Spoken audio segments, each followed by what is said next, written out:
पूरे चैप्टर के दौरान कोशिश हमारी ये रहेगी कि आपको हिस्ट्री में भरपूर इंटरेस्ट आए। ठीक,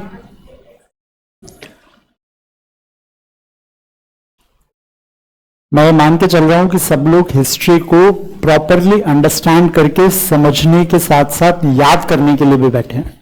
ठीक है, क्योंकि आप सब लोगों के सामने एक बड़ा एम जो है वो केवल अंडरस्टैंडिंग नहीं है, बल्कि एक एग्जामिनेशन सिस्टम को सक्सेसफुली फेस करना भी है। ठीक, तो इसलिए आप लोग अपनी तरफ से कोई कसर नहीं छोड़ेंगे इस चीज को समझने के लिए। फर्स्ट चैप्टर है हिस्ट्री के सिलेबस का, और फॉरेन रिलेशंस पे डिपेंड करता है पूरा chapter. International relations, international relations की शुरुआत कहें तो इसी चैप्टर से होती है। ठीक है, कोई भी विद्यार्थी भविष्य में अपने जीवन में यदि कभी इंटरनेशनल रिलेशंस को करियर बनाता है अपना, है ना, इस बात की बहुत पॉसिबिलिटी है कि आप में से बहुत से लोग जो है वो फॉरेन रिलेशंस की तरफ आगे बढ़ जाएं, क्योंकि इसके करियर्स जो हैं सात मिनट। ठीक, मैंने जो है वो आप लोगों को उत्साह से भाग लेने का आमंत्रण दिया। इसका मतलब ये नहीं कि मेरे साथ पैरेलल पे, नहीं तो मेरे लिए बड़ा मुश्किल हो जाता है। मैं कल आपसे इस चीज की रिक्वेस्ट कर चुका हूं। ठीक है, क्या नाम है बेटा आपका? आपने बताया था कृष्णा गुर्जर। तो आपके तो नाम में ही कृष्ण जुड़ा हुआ है, तो फिर कोई आपको तो कोई चैलेंज कर ही नहीं सकता। ठीक है, नहीं, कोई नहीं कर सकता। कृष्ण जी को कौन चैलेंज करेगा? लेकिन यहां पे ऐसे स्टूडेंट आप बैठे हुए, इस चीज को याद रखिए। ठीक, देखिए मैंने इंटरनेशनल रिलेशंस इसलिए बोला क्योंकि आजकल की दुनिया में यदि आप चारों तरफ निगाह घुमा के देखते हैं, चाहे आपका कंट्री इंडिया हो, चाहे चाइना हो, चाहे यूएस हो, चाहे ईरान हो, चाहे इजराइल हो, सब जगह यदि एक चीज की धूम मची हुई है तो वो ये है कि इंटरनेशनल पॉलिटिक्स। लेकिन इंटरनेशनल पॉलिटिक्स इतना कॉम्प्लिकेटेड सब्जेक्ट है कि उसको बिना इंटरेस्ट लिए समझा नहीं जा सकता। आप जब तक उसमें गहराई में जब तक आप उसकी गोता नहीं लगाएंगे, तब तक उसके समुद्र में जो हीरे माणिक मोती जो छुपे हुए हैं, आप उनको ना तो पहचान पाएंगे और ना आप उनको हासिल कर पाएंगे। तो यदि आपको उनको हासिल करना है तो बेटर है कि आप उसकी अंडरस्टैंडिंग डेवलप कीजिए। और अंडरस्टैंडिंग डेवलप करने के लिए इस चैप्टर से ज्यादा जोरदार चैप्टर कोई नहीं। हालांकि क्लास 9th में इस चैप्टर की स्टार्टिंग हो चुकी है। फ्रेंच रिवॉल्यूशन आपने पढ़ा है, ये उसी का नेक्स्ट स्टेप है। ठीक है, लेकिन उस कनेक्टिविटी को आप कितना जोड़ पाएंगे ये इस चैप्टर में हमें समझ में आ जाएगा। ठीक है, स्टार्ट कर रहे हैं चैप्टर। ये चैप्टर स्टार्ट होता है एक इमेज से। ठीक, ये इमेज है। आप सबकी सब लोग टेक्स्ट बुक लाए हैं कि नहीं लाए हैं? टेक्स्ट बुक सामने रखिए अपने जरूर। ये पीछे दो लोग नहीं लाए हैं। ठीक है, आपकी टेक्स्ट बुक क्यों? सर ने मैसेज भेजा था। हाँ, तो वहां दे दिया आपने? अच्छा, वो लाए नहीं है, उनकी अपनी टेक्स्ट बुक तो बंद है। ओहो हो, चलिए, आप लोग भी नहीं लाए टेक्स्ट बुक। बेटा ये गलती मत करना, आज कर दी है। सोशल साइंस की किसी भी क्लास में ये गलती मत करना। हमेशा आपको जो भी सब्जेक्ट, पॉलिटिकल साइंस है तो उसकी, इकोनॉमिक्स है तो उसकी, हिस्ट्री है तो उसकी, क्योंकि बहुत सारे मैप्स होते हैं। और बढ़िया है कि आप लोग एटलस भी लेके आइए। एटलस है सबके पास, तो ब्रिंग एटलसेस ऑल्सो। ठीक है, तो ये एक तस्वीर है जो बनी हुई है, और ये सिर्फ एक, आप ये समझ लीजिए, एक हिंट है चैप्टर का। इस तस्वीर के बहाने हम इस चैप्टर में विषय प्रवेश हो रहा है हमारा, है ना, entry inside the subject of nationalism. Chapter का नाम क्या है? Rise of nationalism in Europe. Europe में राष्ट्रीयता का उदय किस तरीके से हुआ है? यूरोप में राष्ट्रीयता का उदय, सबसे पहले तो यह कि राष्ट्रीयता का उदय पढ़ना क्यों जरूरी है। ठीक है, यदि आप इस प्रश्न का उत्तर ढूंढने चलेंगे कि राष्ट्रीयता का उदय पढ़ना क्यों जरूरी है, तो इसलिए जरूरी है क्योंकि आजकल राष्ट्रवाद को लेकर, नेशनलिज्म को लेकर बहुत कंट्रोवर्सीज हो रही हैं, बहुत कंट्रोवर्सीज हो रही हैं। हम एक दूसरे पर बड़े मजे से आरोप लगाते हैं कि एंटी नेशनल है, मैं नेशनल हूं, दूसरा वाला कहता है नहीं तुम कहां के नेशनल हो, तुमसे ज्यादा नेशनल तो हम हैं। तो इस तरीके को लेकर बहुत सारी बातें हो रही हैं। इस चैप्टर को पढ़ने के साथ साथ ये समझ में आ जाएगा कि नेशनलिज्म हकीकत में होता क्या है, किस चीज को हम नेशनलिज्म कहते हैं। तो rise of nationalism in Europe, ये यूरोप में राष्ट्रवाद को झलकाता है। भारत इसके बाद आएगा, नेक्स्ट चैप्टर है rise of nationalism in India या नेशनलिज्म इन इंडिया। पहले यूरोप क्यों है, इंडिया बाद में क्यों आया है? क्योंकि हिस्ट्री के हिसाब से नेशनलिज्म का राइज हुआ ही यूरोप में है। इंडिया नेशन के रूप में ना तो ऑर्गेनाइज्ड था, ना कॉन्स्टिट्यूटेड था, ना इंडिया उसका मतलब समझता था। तो फिर इंडिया क्या था? क्या इंडिया कोई वैक्यूम में जीता था? इंडिया क्या हवा में झूल रहा था? नहीं, ऐसा नहीं था। भारत राष्ट्र के नाम पे समझ इसलिए कम रखता था कि भारत पॉलिटिक्स में नहीं जीता था। भारत को पॉलिटिक्स, राजनीति ज्यादा समझ में नहीं आती थी। Is that clear? समझ में आ रही है बात? हालांकि इस बात को भी एकदम 100% एक्सेप्ट नहीं किया जा सकता कि इंडिया को पॉलिटिक्स समझ में नहीं आती, क्योंकि पूरा महाभारत आप देख लीजिए, सिवाय पॉलिटिक्स के और है क्या महाभारत में? पॉलिटिक्स ही पॉलिटिक्स है, ठीक। लेकिन यदि आप सुपरफिशियली आधुनिक नजरों से देखिए आप, क्योंकि महाभारत आप ये नहीं कह सकते कि ये 100% हिस्ट्री है या 100% ये कोई फिक्शन है, आप इस बात को दावे के साथ नहीं कह सकते। It's open to what you can say perception, open to interpretation, ठीक है। लेकिन इंडिया मूलतः ओरिजिनली भारत क्या है? India is a cultural entity, एक सांस्कृतिक पृष्ठभूमि वाला देश है। हम अपनी संस्कृति को ज्यादा महत्व देते हैं बजाय राजनीति को। हमारे लिए ये ज्यादा महत्वपूर्ण है कि हमारा रिलीजन क्या है, हमारा भोजन क्या है, हमारी भाषाएं क्या हैं, हमारे ग्रंथ क्या हैं, हमारा व्याकरण क्या है, ये हमें ज्यादा अहम लगता है, ज्यादा इंपॉर्टेंट लगता है, बजाय इसके कि पॉलिटिक्स। मॉडर्न इंटरप्रिटेशन के हिसाब से नेशनलिज्म का जो राइज हुआ है वो यूरोप में ही हुआ है। उसकी अंडरस्टैंडिंग, उसकी समझ सबसे पहले कहीं विकसित हुई है तो वो यूरोप में ही हुई है, इंडिया में नहीं हुई है। इंडिया ने तो नेशनलिज्म को यूरोप के एंगल से समझने की कोशिश की है बाद में। कब?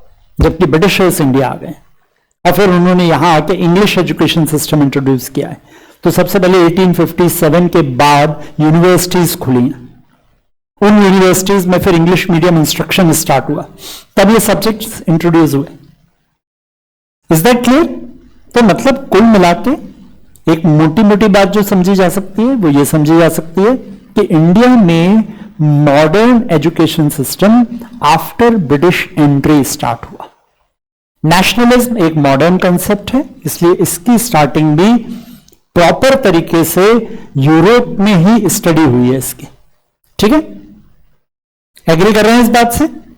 ठीक है। यहां इस तस्वीर में क्या क्या दिखाया गया और यह तस्वीर क्यों डाली गई है? यहां पे यह तस्वीर इसलिए डाली गई है क्योंकि इसके बनाने वाले जो चित्रकार हैं, जिनका नाम है फ्रेडरिक सॉर्यू, ठीक, ये फ्रांसीसी हैं और इन्होंने 1848 में इस चित्र की रचना की है, ठीक है। ये जो चित्र है ये एक विजन है उनका सपना है, उनका ड्रीम है। हकीकत में ऐसी कोई घटना कभी हिस्ट्री में हुई नहीं, सिर्फ उन्होंने इस चीज को इमेजिन किया है। और इसीलिए आप जब उसके नीचे का डिस्क्रिप्शन पढ़ेंगे तो वहां एक वर्ड आता है यूटोपियन विजन। नहीं, यूटोपियन मतलब खुद का नहीं होता। यूटोपियन मतलब, यूटोपियन एक ग्रीक वर्ड है। यूटोपिया का मतलब होता है जो हकीकत में नहीं है, जो हकीकत में नहीं है, जो इम्पॉसिबल है, जो चीज हो ही नहीं सकती, ये है यूटोपियन। तो ये यूटोपियन विजन है। ये क्यों यूटोपियन विजन है? क्योंकि उनके सपनों का है। क्या सपना देखा है उन्होंने? सपना उन्होंने जो कुछ देखा है वो यहां पर जो प्रतीक दिखाई दे रहे हैं उनसे पता चलता है उनका सपना क्या है। हमें क्या दिख रहा है और वो क्या दिखलाना चाहते हैं। देखिए दोनों चीजें, हमें जो जो चीजें दिख रही हैं वो एक तो ये मूर्ति दिखाई दे रही है, कुछ कुछ स्टैच्यू ऑफ लिबर्टी से मिलती जुलती मूर्ति, ठीक है। हमें ये भीड़ दिखाई दे रही है, ये देखिए ये इतनी लंबी, यहां तक ये भीड़ भी है ये जो चल रही है। सब थोड़ा प्रतीक्षा कीजिए, सारी चीजों का आंसर आएगा, ठीक। तो ये भीड़ दिख रही है हमें, हमें ये आसमान में देवता नजर आ रहा है, जीसस क्राइस्ट और देवता में नजर आ रहे हैं, और ग्राउंड में हमें ये कुछ रेमिनेंट्स, कुछ अवशेष नजर आ रहे हैं, खंडहर जिनको हम कहते हैं, टूटे फूटे खंडहर पड़े हुए हैं। तो ये तीन चार चीजें हमें इस तस्वीर में दिख रही हैं, ये तो हमें दिख रहा है। फ्रेडरिक सॉर्यू इनसे क्या जतलाना चाहते हैं, क्या दिखलाना चाहते हैं, यह जानना बहुत जरूरी, क्योंकि बनाया उन्होंने, विजन उनका है। तो क्या हम इसको सही समझ पा रहे हैं, यह जानने के लिए हमें फ्रेडरिक सॉर्यू की शरण में जाना पड़ेगा और उनके एंगल से, उनके चश्मे से इसको समझ के देखना पड़ेगा कि आखिर वो दिखाना क्या चाह रहे हैं।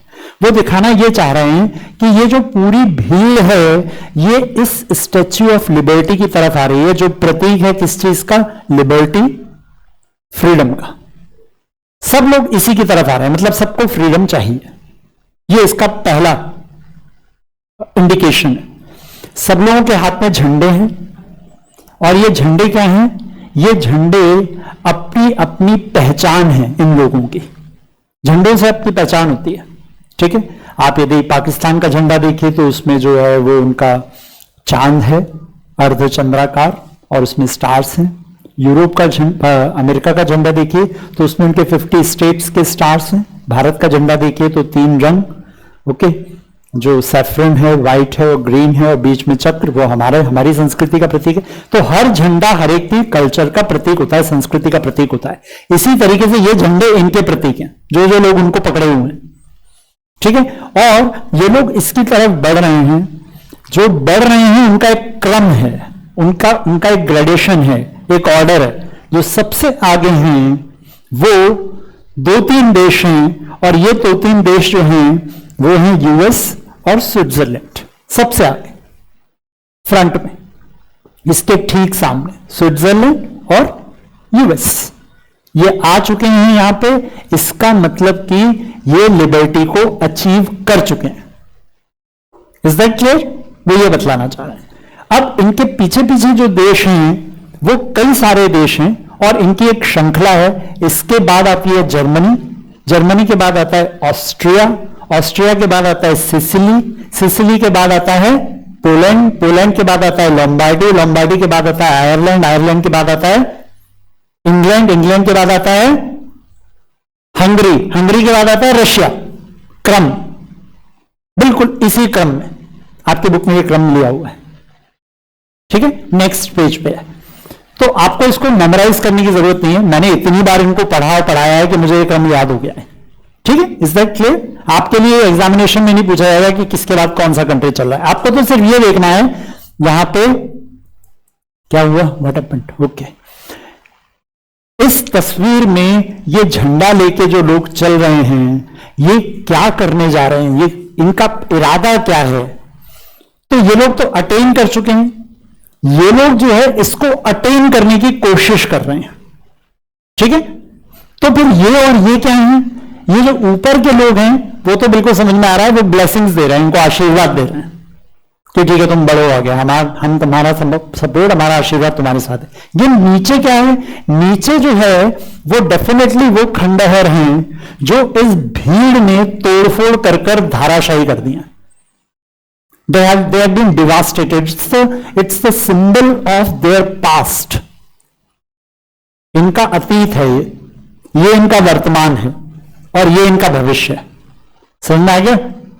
समझ में आ गया? ये इनका अतीत है। तो अतीत क्या है? अतीत में यदि आप इस तस्वीर को बहुत क्लियरली ढूंढेंगे और आपको मिल जाएगी नेट पे ये, तो ये तस्वीर जो है इसमें यहां जो दिखलाए गए हैं वो सारे हैं इनके पुराने समय के खंडहर। क्या?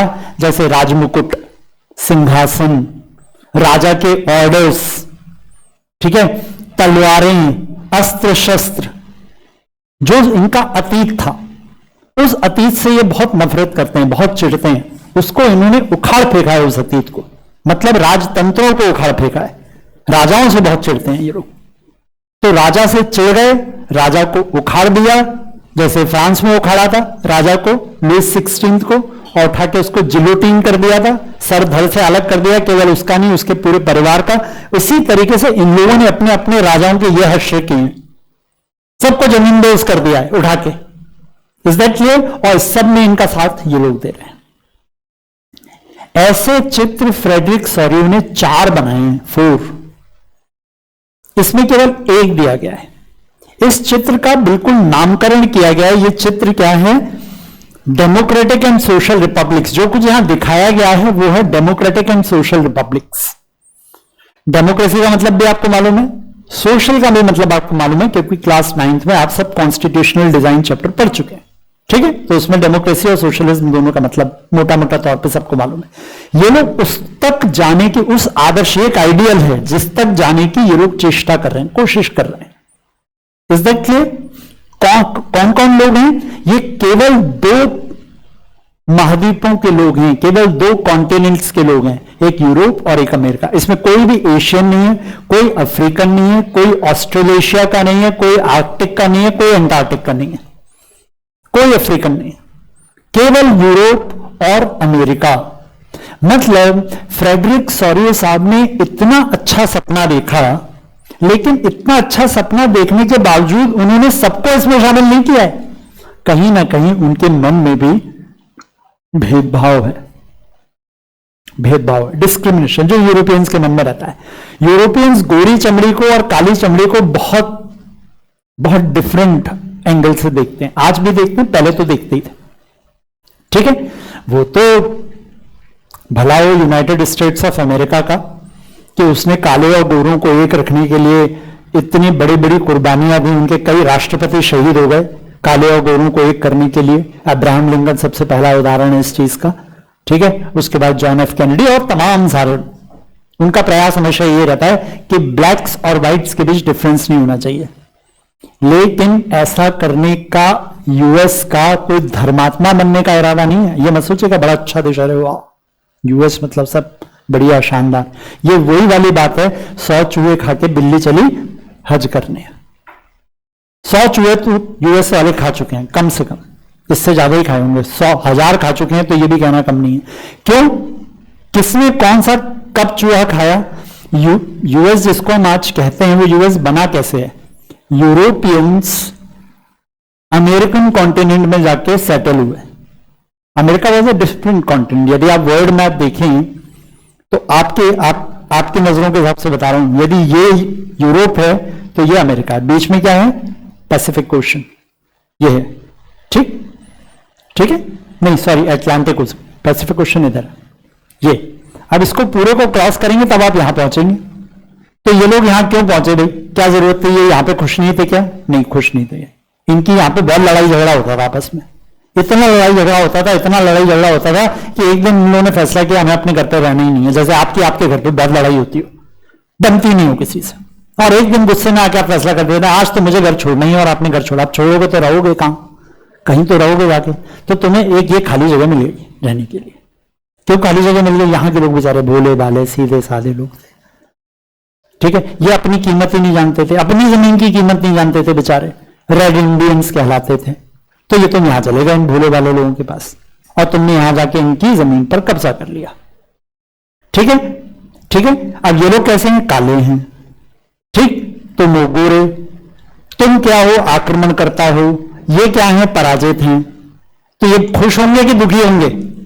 दुखी होंगे। ये तुम्हें अपना दुश्मन मानेंगे। तो दुश्मनी को दोस्ती में कन्वर्ट करने के लिए सबसे बढ़िया तरीका क्या है? अरे हम सब तो एक ही हैं। बोलो, तुम ये बोलोगे कि नहीं बोलोगे? अरे हम सब तुम एक ही हैं, सब बराबर हैं, काला गोरा कुछ नहीं होता।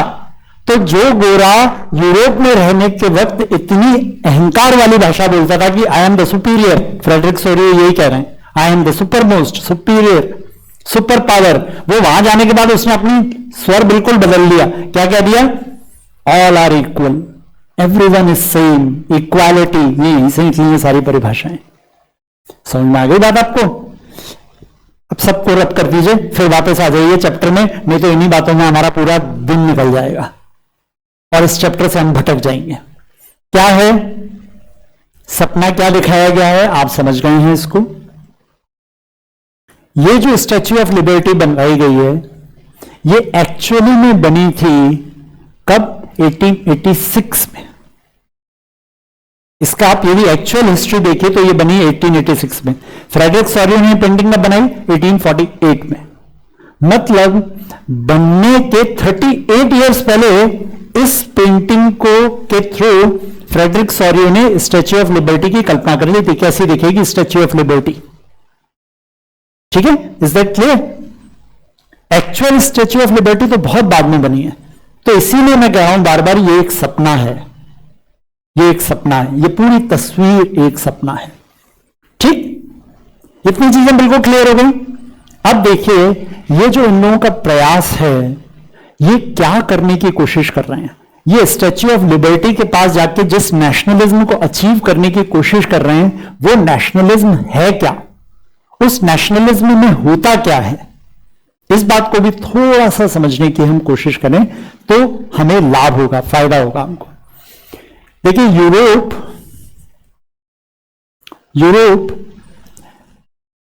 Till 18th century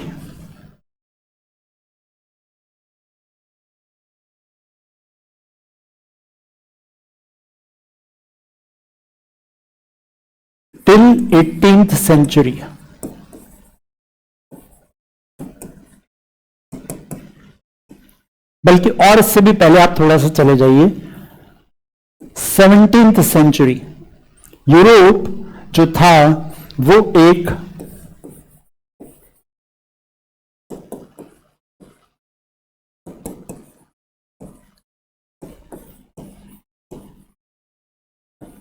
multinational dynastic empire हुआ करता था। यह यूरोप की पहचान थी, मल्टीनेशनल डायनेस्टिक एम्पायर, यह यूरोप था। इसका मतलब क्या होता है? मल्टीनेशनल तो आप सब जानते हैं, हिंदी में बोले तो बहुराष्ट्रीय। मल्टीनेशनल, डायनेस्टिक वंशवादी, जो वंशों के आधार पर चलता है। बहुराष्ट्रीय वंशवादी साम्राज्य था यूरोप में। मतलब कोई भी एक देश हकीकत में एक देश नहीं हुआ करता था। तो वो क्या होता था? वो होता था एक किस्म का पैचवर्क। ये जैसे पैचवर्क है ना, ये देखिए, ये पैचवर्क बना हुआ है, पैचवर्क। इसमें आप अलग अलग अलग अलग कलर जितने भर सकते हैं भर लीजिए, आप जितने आप अलग अलग कलर भर सकते हैं इसमें। मोज़ैक का फर्श देखा है कभी? मोज़ैक देखा है कि नहीं देखा कभी? जिसमें छोटे छोटे छोटे छोटे पत्थर, पैबल्स रंग बिरंगे लगे रहते हैं। यूरोप वैसा ही था। कोई एक रंग का पत्थर या कोई एक किस्म के लोग एक देश में नहीं रहते थे। तो फिर ये इतने सारे लोग इस तरीके से रह कैसे लेते थे? मजबूरी में रहते थे, मन से थोड़े रहते थे। उन्हीं में से एक व्यक्ति जो राजा होता था, वो इतना ताकतवर हो जाता था कि वो आसपास के लोगों को उनकी इच्छा के अगेंस्ट जाके जीत लेता था। कॉन्क्वेस्ट इसको कहा जाता है। जीत लिया उनको, जीत लिया, अब वो लोग मजबूर हो गए उसको राजा मानने के लिए। उसके अगेंस्ट वो तलवार उठा नहीं सकते, तो वो लोग रह रहे हैं मजबूरी में। वो सारे लोग एक जैसे हैं क्या? नहीं, सबकी भाषाएं अलग हैं, सबका कल्चर अलग है, सबकी अंडरस्टैंडिंग अलग है, सब अलग अलग धर्मों को मानते हैं, सबका खान पान, पहनावा, वेशभूषा सब कुछ डिफरेंट है। लेकिन ये एक अधम नीच व्यक्ति जिसने उठा के सबको जीत लिया और जबरदस्ती अपने कब्जे में रख लिया, जिसकी लाठी उसकी भैंस, सब मजबूर हैं उसके आगे सर झुकाने के लिए। सब मजबूर हैं उसके आगे सर झुकाने के लिए। किसी की हिम्मत नहीं है जो उसके अगेंस्ट। यूरोप पहले ऐसे ही बना हुआ था। ठीक है, समझ में आ गई बात? थोड़ा सा यूरोप के दर्शन कर लेते हैं जरा। ये दिख रहा है यूरोप, ये है यूरोप। ठीक है, और यूरोप देखना है तो ये देखिए यूरोप, दिस इज यूरोप। ठीक है, ये है फ्रांस, ठीक, ये है स्पेन, इसके बाद पोर्टुगल, यहां जर्मनी आता है, इधर ऑस्ट्रिया है, ये ऑस्ट्रिया है पूरा, ये इटली जूते के आकार का, ठीक है, ये नीदरलैंड्स, ऊपर ये क्या है, what is this, Scandinavian countries, Netherland, Sweden, Norway, Denmark, ये सारी कंट्रीज, ठीक, और ये रशियन एम्पायर, ठीक है। इधर यहां पे ये जो है ये एड्रियाटिक सी के आसपास साउथ ईस्ट यूरोप कहलाता है ये, ठीक है, बाल्कन कंट्रीज इनको कहा जाता है, Balkan countries, BALKAN, Balkan countries यही है, ठीक है। यहां पे ये टर्की है, ऑटोमन एम्पायर, ये टर्की है, ये है यूरोप लगभग। तो अब इसमें कौन किसका राजा, जिसके हाथ में तलवार है, जो सबसे ज्यादा ताकतवर है, वो राजा हो जाता था। लगभग यूरोप इसी तरीके से बसा हुआ था। लेकिन इस यूरोप में देख लिया ना ये नक्शा अच्छी तरीके से, अब वापस आ जाइए अपने फिर से उसी उस पे जहां पे हम थे, इसकी बात हो रही थी। ये पहले यूरोप इस तरीके का था, मल्टीनेशनल डायनेस्टिक एम्पायर, ठीक है। अब इस मल्टीनेशनल डायनेस्टिक एम्पायर में चेंज आया, समय के साथ साथ बदलाव आया इसमें, मल्टीनेशनल डायनेस्टिक एम्पायर में, ठीक है। क्या बदलाव आया इसमें, इसमें जो नेक्स्ट स्टेप आया वो ये आया कि यूरोप इससे बन गया मॉडर्न स्टेट। दोनों में क्या डिफरेंस है, मॉडर्न स्टेट और मल्टीनेशनल डायनेस्टिक एम्पायर में, आप समझ लीजिएगा इसको अच्छी तरह। मल्टीनेशनल डायनेस्टिक एम्पायर में एक राजा अलग अलग देशों की जनता पर उन्हें अपने कब्जे में लाके राज्य कर रहा है उनकी मर्जी के खिलाफ, ठीक। वो किसी से पूछता नहीं है कि क्या तुम मेरे अंडर में रहोगे, मैं तुम पे शासन कर सकता हूं कि नहीं कर सकता हूं, वो तो सब जबरदस्ती का खेल है। जनता की मजाल नहीं है कि राजा के खिलाफ आवाज उठा जाए। Is that clear? Modern state वैसा नहीं है। मॉडर्न स्टेट क्या है, मॉडर्न स्टेट है जहां एक ही किस्म के लोग किसी देश में रहते हैं, लेकिन उसमें भी एक व्यक्ति जो उनका सबसे ताकतवर परिवार है उस एरिया का। जैसे हमारे यहां भी बहुत सारी फैमिलीज हैं जो बहुत ताकतवर हैं, अंबानीज हैं, अडानीज हैं, इज दैट क्लियर, वाडियाज हैं, ये सब भारत की ताकतवर परिवार हैं, ठीक है। ऐसे हर कंट्री में होते हैं ताकतवर परिवार, ऐसा नहीं है कि केवल भारत में होते हैं, संसार के हर देश में। तो उन देशों में जो वहां के सबसे ताकतवर परिवार हुआ करते थे, क्या हो गया बेटा, यू वांट समथिंग बेटा, you need something, I am asking you. Pencil नहीं है अभी मेरे पास भी नहीं है, तो मैं दे देता आपको, दे दीजिए, मिल गए, चलिए ओके।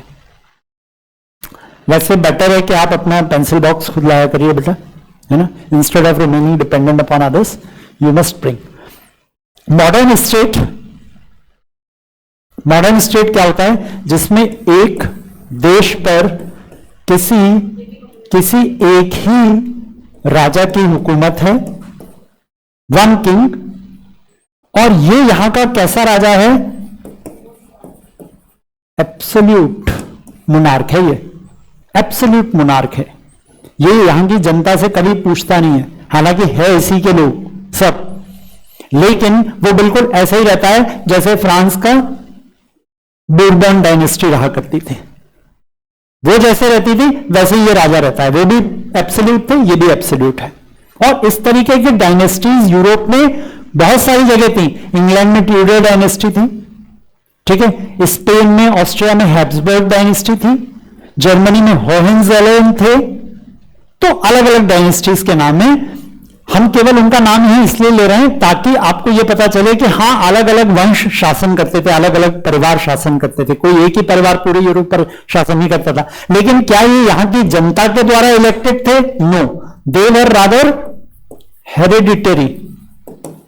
हेरिडिटरी मतलब हेरिटेज, इनहेरिट करते थे अपने पिता से पुत्र को, पुत्र से ग्रैंडसन को, ग्रेट ग्रैंडसन को, इसी तरीके के से पूरा वंश चल रहा। जब तक कि ये हार नहीं गए और इनको कोई दूसरा राजा ना हरा दे, तब तक यही रहेंगे राजा यहां पे। क्या ये जनता की, थोड़ी सी, एक सेकेंड, आप कोई क्वेश्चन पूछ रहे हैं क्या? बोलिए।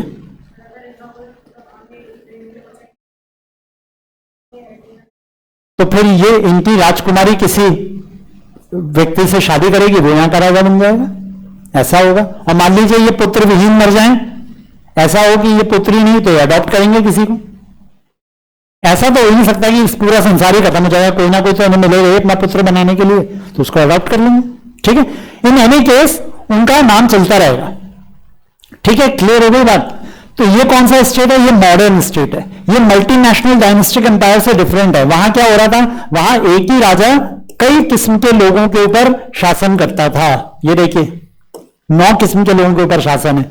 जबकि यहां पे क्या हो रहा है? ये सब नहीं है यहां पे, ये पार्टीशंस कुछ भी नहीं है यहां पे। यहां पे सिर्फ ये एक राजा सबके ऊपर शासन कर रहा है। ये मॉडर्न स्टेट है। ठीक, क्लियर? इन दोनों में जनता सुखी थी कि दुखी थी? दोनों में दुखी थी। मल्टीनेशनल में बहुत ज्यादा दुखी थी, लेकिन दुखी तो यहां पे भी थी। और नहीं दुखी होती तो क्यों फ्रांस में लुई 16 के खिलाफ रिवोल्ट होता? क्यों उसे गद्दी से उतारा जाता? ठीक, अब आती है तीसरी कड़ी, थर्ड स्टेज। थर्ड स्टेज है नेशन स्टेट। नेशन स्टेट, ये नेशन स्टेट क्या बला है? नेशन स्टेट मतलब ऐसा स्टेट जिसमें स्टेट जो है वो नेशन के संग मर्ज हो गया है, मर्जर हो गया है दोनों का। स्टेट क्या होता है पहले इसको समझ लीजिए आप। What is state? State means a geographical plus political territory controlled by one government। इसको कहते हैं स्टेट। डेफिनेशन यही है स्टेट की, एक ज्योग्राफिकल और पॉलिटिकल टेरिटरी जिस पर किसी एक सरकार का शासन हो, उसको हम कहते हैं स्टेट। ठीक है, एमपी यूपी राजस्थान ये स्टेट नहीं है। यहां स्टेट का मतलब आप समझ जाइए, state means any political territory, any geographical territory which is ruled by one government, it is known as state. ठीक, तो स्टेट तो सभी थे, वो मल्टीनेशनल डायनेस्टिक एम्पायर वो भी स्टेट थे, मॉडर्न स्टेट वो भी स्टेट था। तो स्टेट तो सभी में कॉमन है, स्टेट तो सभी में कॉमन है, लेकिन उसमें ये चीज नहीं थी, नेशन। नेशन शब्द का मतलब क्या होता है इसको जानना बहुत बहुत बहुत जरूरी है, क्योंकि पूरे चैप्टर का आधार स्तंभ यही है। आप समझ लीजिए इस शब्द तक आने के लिए मैंने ये इतनी लंबी चौड़ी रामायण आपको सुनाई है अभी तक की स्टोरी। अब आ गया ये वाला शब्द। क्या है ये शब्द? ये शब्द का मतलब होता है, नेशन का मतलब होता है any place, any geographical territory which is found on the basis of common history, common culture, common language, common traditions, common concept of good and bad, common beliefs. Is that clear? Common food habits, common sense. Finally आया common sense. इतनी सब commonality के बावजूद जो देश बना है उस देश को हम बोलेंगे नेशन, जिसमें रहने वाले लोगों की ये सब चीजें कॉमन हो। एक तो उनकी हिस्ट्री कॉमन हो, उनका कल्चर कॉमन हो, इज दैट क्लियर? उनके कस्टम्स और ट्रेडिशंस कॉमन हो, उनकी लैंग्वेज लगभग एक सी हो। ठीक है, उनके ट्रेडिशंस, उनका खान पान, अच्छे और बुरे का उनकी समझ एक सी है, सही और गलत, अच्छा और बुरा एक सी है, सत्य असत्य। ठीक है, इज दैट क्लियर? समझ में आ गई बात? हाँ बोलिए।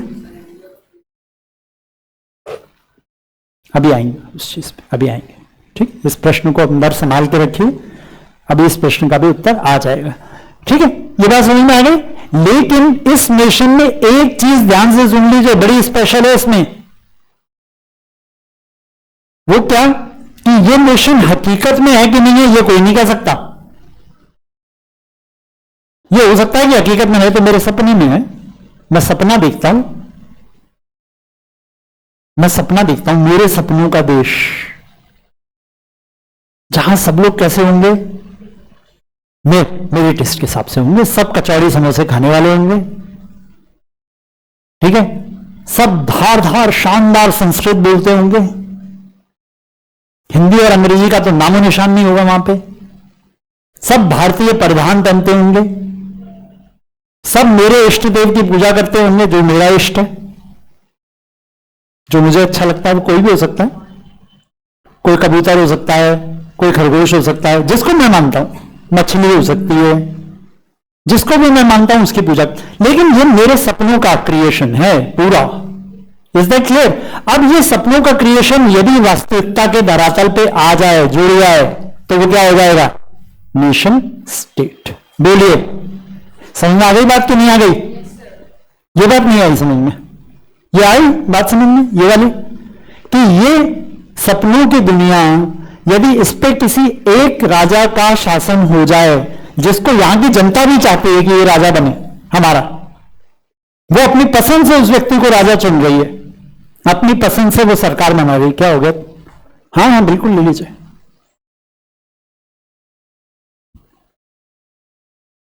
उसने लात से हराया अब तो मेरे पे। कुछ लोगों को पैर से लिखने की आदत नहीं होती है, ठीक। चलिए बेटा, ऐसा नहीं करना चाहिए आपको। क्यों करते हैं कृष्ण? ये समझ में आ गई आपको बात? So this imaginary geographical territory which contains lot of common elements, if it is being ruled by one set of government, then that territory would be termed as nation state. तो बताइए, नेशन स्टेट अच्छी चीज है या बुरी चीज है? अच्छी चीज है। सबके सपनों की दुनिया है भाई वो। इतने सारे लाखों करोड़ों लोग हिंदुस्तान में जो रह रहे हैं, वो चाहते हैं हमारा देश ऐसा हो, वो चाहते हैं हमारा देश ऐसा हो।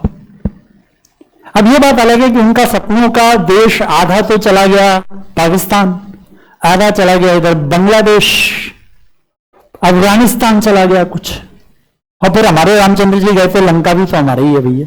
तो जीता तो था पहले एक जमाने में लंका को, फिर जीत लें लंका को, हमारी हो जाए लंका। विभीषण तो यही चाहता था कि हम रामचंद्र जी के अधीन हैं। वो तो रामचंद्र जी मर्यादा पुरुषोत्तम थे, तो उन्होंने कहा नहीं नहीं नहीं, तुम अलग रहो, अपना स्वतंत्र सत्ता तुम संभालो, हमारे कोई लालच नहीं है कि हम लंका को अपना बनाए। Is that clear? बात समझ में आ रही है? तो ये सपना हर भारतीय का है कि भारत हमारा इतना बड़ा अखंड भारत हो जाए। जब मैं 9th क्लास में या 10th क्लास में जब भी मैप बनाया करता था, तो मेरी माँ उस मैप से बड़ी दुखी हो जाती, कहती थी ये भी कोई कटा पटा भारत है, अपना भारत है। वो जब छोटी थी, वो जो मैप बनाती थी उसमें सब पाकिस्तान इंडिया सब आता था उसमें, तो उन्हें अपने जमाने का इंडिया अच्छा लगता था। ये वाला इंडिया तो उन्हें जो है वो आधा अधूरा इंडिया लगता था। तो कहां वो उन्हें देखकर अच्छा लगेगा? तुम अपना पुराना मकान देखो, अरे ये महल जिसमें मैं रहा करता था, अब तुम रहते हो 10 कमरों के 5 कमरों के मकान में, क्या अच्छा लगेगा तुम्हें? इज दैट क्लियर और नॉट? ऐसे में कई परिवारों को जानता हूं जो बताते हैं कि हमारी गांव में इतनी जमीन है, लेकिन यहां देखो हम जरा से मकान में रह रहे हैं। तो कंपैरिजन तो होता है ना। ऐसे ही नेशन स्टेट जो है वो क्या है? It's a dream land come true, जो हकीकत में बन गया। ये बन गया हकीकत में। मल्टीनेशनल डायनेस्टिक एम्पायर एक सनकी राजा की दिमाग की उपज थी, जिसमें लोगों को जबरदस्ती मिला लिया। लोग खुश थे क्या? लोग बिल्कुल खुश नहीं थे। क्या उन लोगों का एक समान इतिहास था? नहीं था। उनकी भाषा एक सी थी, उनका कल्चर एक सा था, उनका पहनावा एक सा था? कुछ नहीं। क्या राजा उनकी पसंद से चुना जाता था? नहीं चुना जाता था। मॉडर्न स्टेट में सब कुछ कॉमन था, लेकिन राजा उनकी पसंद का फिर भी नहीं था, तो वो भी नेशन स्टेट नहीं कह सकते आप उसको। यहां क्या हो रहा है? यहां राजा भी उन्होंने ही बनाया है अपनी पसंद से। कॉमनैलिटी तो है, प्लस राजा भी उन्हीं की पसंद का है। बात समझ में आ रही है कि नहीं आ रही है? इस मामले में ये तीनों चीजें अलग हुई कि नहीं हुई? बोलो। Multinational dynastic empire 1, modern state second, nation state third. तीनों डिफरेंट हैं कि नहीं है? हैं कि नहीं है? बोलो। फ्रेडरिक सोरियो ने यही सक्सेशन बताया है अपनी पेंटिंग में। स्टार्ट यहां से होता है, उसके बाद यहां, अंत में सब यहीं पहुंचेंगे जाके उसके सपने के हिसाब से। बोलो। क्लियर हुआ कंसेप्ट? अब तुम इसको ज्यादा अच्छी तरह समझ पा रहे हो। इस चैप्टर में हमें पढ़ना क्या है, सुन लो अब ध्यान से। अब शुरू हो रहा है मेन कोर्स, अभी तक तो स्टार्टर चल रहे थे। Is that clear? इस चैप्टर में हमें पढ़ना है वो सारी प्रोसेसेस, वो सारी प्रक्रियाएं जिनसे यहां से यहां तक मनुष्य जाति ने यात्रा की है। यूरोप के डिफरेंट डिफरेंट स्टेट्स यहां तक पहुंचे कैसे? क्योंकि अब तो सब नेशन स्टेट है यूरोप में। वो यहां तक कैसे पहुंचे? शुरू तो उनकी यहां, शुरुआत तो यहां से हुई थी। तो कोई तो प्रोसेस हुई होंगी जिससे वो यहां तक पहुंच गए। कोशिशें सब करते हैं, कोशिशों में कामयाब भी होते हैं, लेकिन उस कामयाबी के पीछे कोई रीजन भी तो होता है, कुछ प्रोसेस। तो वो प्रोसेस ही इस पूरे चैप्टर में बताई गई है। समझ में आ गया इस चैप्टर में क्या पढ़ना है? बोलो। समझ में आ गया ना सबको? इस चैप्टर में एक बार तुम अपने मुंह से बोलो, हम क्या पढ़ेंगे? बोलो बोलो, क्या बोलो पढ़ेंगे?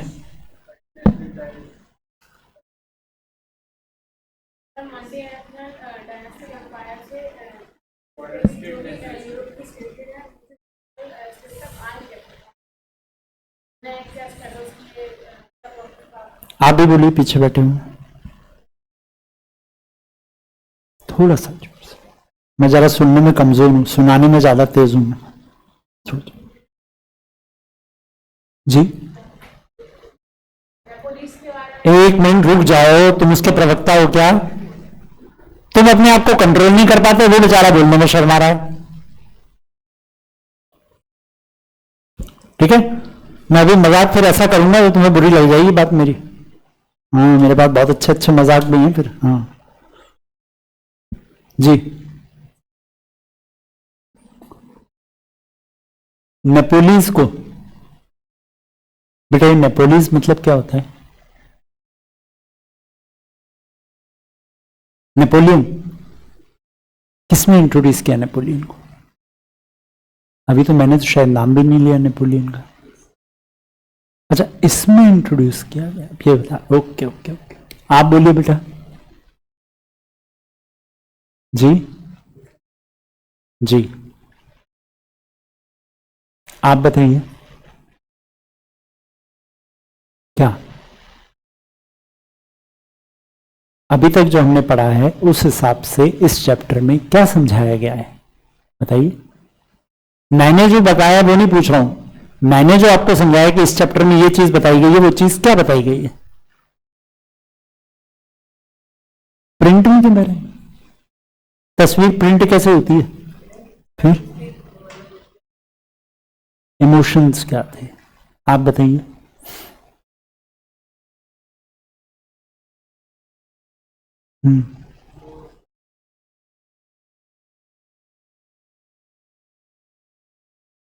आप लोग बताइए।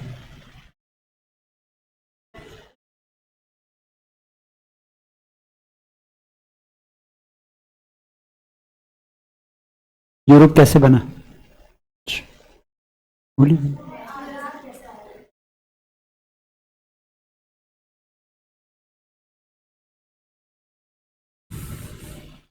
ठीक है, कुल मिला के मैं ये मान लूं कि तुमको समझ में आ गया है, इसी में मेरी और तुम्हारी भलाई है। ठीक है, हालांकि बोलने में तुम लोग पता नहीं क्यों थोड़ी कंजूसी करते हो। ठीक, ऐसे लोग आजकल जरा कम ही मिलते हैं आप लोगों जैसे, कि लोग बहुत ज्यादा बोलते हैं, लेकिन आप लोग जो हैं वो बेचारे कितना कम बोलते हैं, शब्दों की कंजूसी करते हैं, ना बोलने से ही काम चलाते हैं। धन्य भाग्य मेरे, मुझे ऐसे स्टूडेंट्स मिले। ठीक है, लेकिन मुझे ये बात अभी क्लियरली समझ में नहीं आ पाई है कि तुम लोगों को कितनी ये चीज समझ में आई है। बहुत ही क्रक्स में ये बात कह दिया गया कि यूरोप में नेशनलिज्म कैसे आया, हमें ये पता चला। ठीक ठीक है, लेकिन ये तो है, ये तो चैप्टर के ऊपर ही दिख रहा है, rise of nationalism in Europe. इसका मतलब तो ये सारी राम कहानी जो है वो बेकार ही हमने पढ़ी। यहां पे जो चीज हमें पता चल रही है, मैंने बार बार आपसे बोला है कि processes,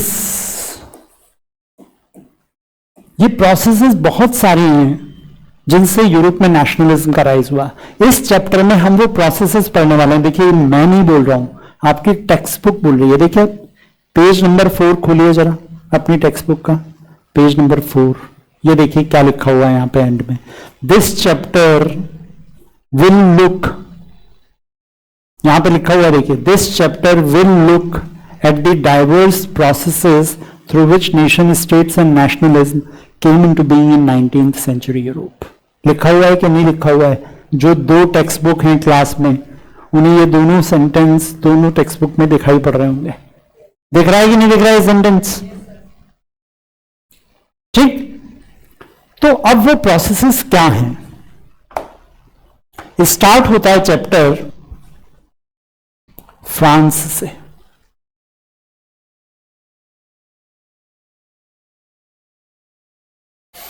French revolution and in idea of nation, and idea of nation है, French revolution and idea of nation. सबसे पहले फ्रांस क्यों लिया है, उसके बाद और देश लिए गए हैं। फ्रांस सबसे पहले इसलिए लिया गया है क्योंकि मॉडर्न स्टेट जो है वो फ्रांस ही था। सबसे पहले यदि पूरे यूरोप में कहीं नेशनलिज्म का कंसेप्ट राइज हुआ है, पूरे संसार में, पूरे यूरोप में यदि नेशनलिज्म का आइडिया कहीं ओरिजिनेट हुआ है, उसकी जेनेसिस हुई है, तो वो फ्रांस में हुई है। फ्रांस से पहले नेशनलिज्म कहीं था ही नहीं पूरे वर्ल्ड में, सबसे पहले फ्रांस में आया है। कैसे पता ये आया?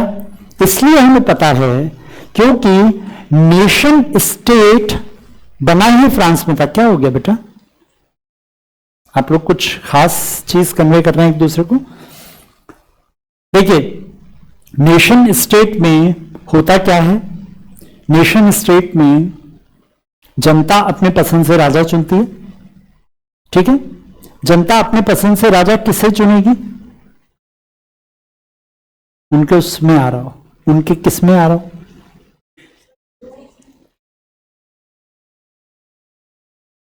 जी, रीजन में। कौन फायदेमंद होगा? नहीं, कौन फायदेमंद होगा उनके लिए? आप बिल्कुल सही बात कहना, जो उनके लिए फायदेमंद होगा वो उसे चुनेंगे। लेकिन उनके लिए कौन फायदेमंद होगा? जो उन्हें खूब पैसे दे, उनकी झोलियां भरे। फिर जी बिल्कुल, जनता सबसे पहले क्या चाहेगी? जनता ये चाहेगी कि राजा दुख और सुख में हमारे साथ खड़ा है। जनता की एक ही ख्वाहिश होती है। कोई जनता इतनी बेवकूफ नहीं होती जो ये कहती है कि हमारे ऊपर कोई दुख ही ना आए। ये तो असंभव बात है, अननेचुरल। दुख तो आएंगे, लेकिन उस दुख के हमारे समय में राजा हमारे साथ खड़ा होकर संघर्ष करे, उस दुख से दो दो हाथ करने में, दुख का सामना करने में। This is very necessary. अरे परिवार किस बात का परिवार है? क्या परिवार इस बात का होता है कि परिवार में कोई दिक्कतें नहीं आती, परिवार में कोई मुसीबतें नहीं आती? क्या ये होता है परिवार? नहीं, परिवार की एक ही पहचान होती है कि जब परिवार के ऊपर मुसीबतें आती हैं तो पूरे परिवार एक साथ खड़ा होता है उस समय। Is that clear? ये नहीं कि एक आदमी जो है वो पतली गली से निकल ले उठा के कि भैया मुझे तो काम है, मैं अपना ऑफिस जा रहा हूं, तुम लोग झेलो। Is that clear? ये फैमिली होती नहीं, इसका नाम ही नहीं है परिवार। और इसीलिए परिवार के सब लोग एक दूसरे से यूनाइटेड होते हैं, इसीलिए परिवार के सब लोग एक दूसरे के मिलनसार होते हैं, इसीलिए उनमें सेंस ऑफ बिलोंगिंग होता है, क्योंकि उनकी खट्टी मीठी, अच्छी बुरी, फेलियर्स और सक्सेस की स्टोरी कॉमन होती है।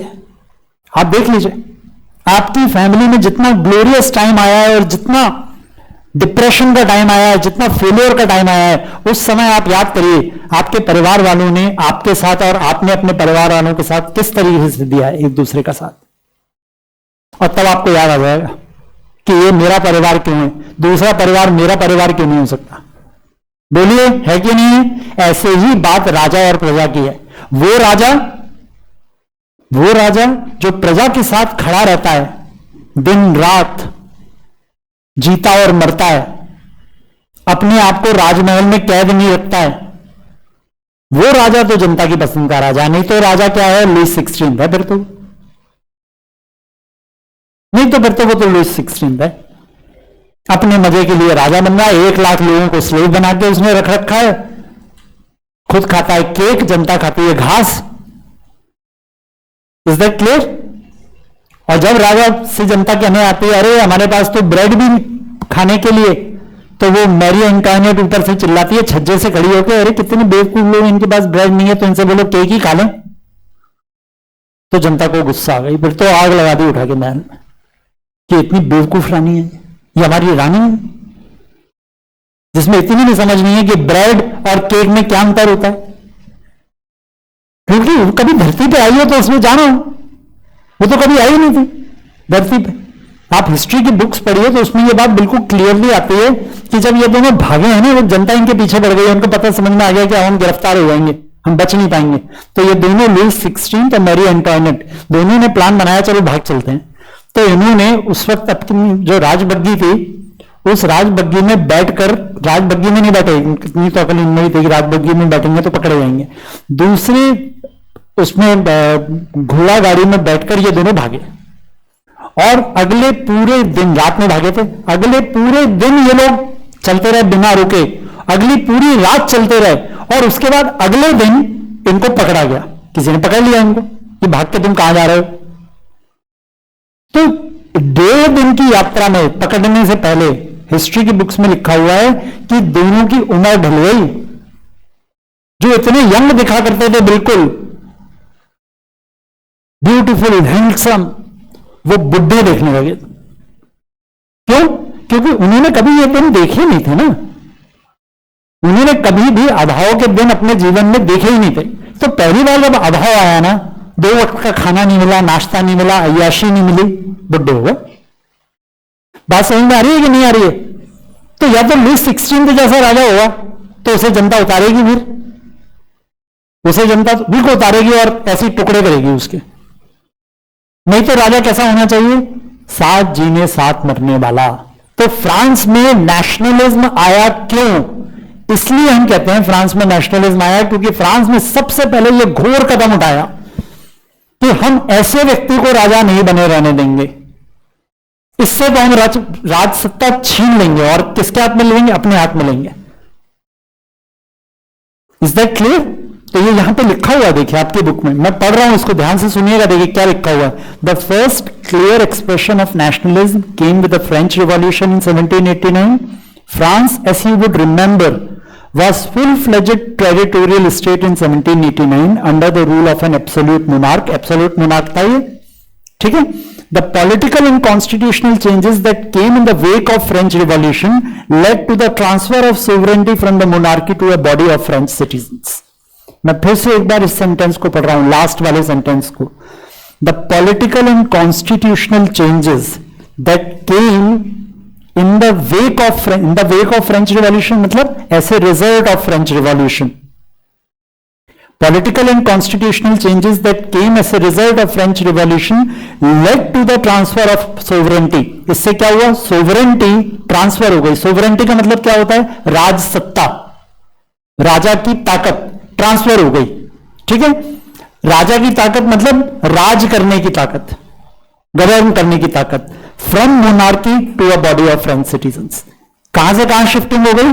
पहले मोनार्की के पास थी, मोनार्की मतलब राजतंत्र, से ट्रांसफर किस पे हो गई? बॉडी ऑफ सिटीजन्स, मतलब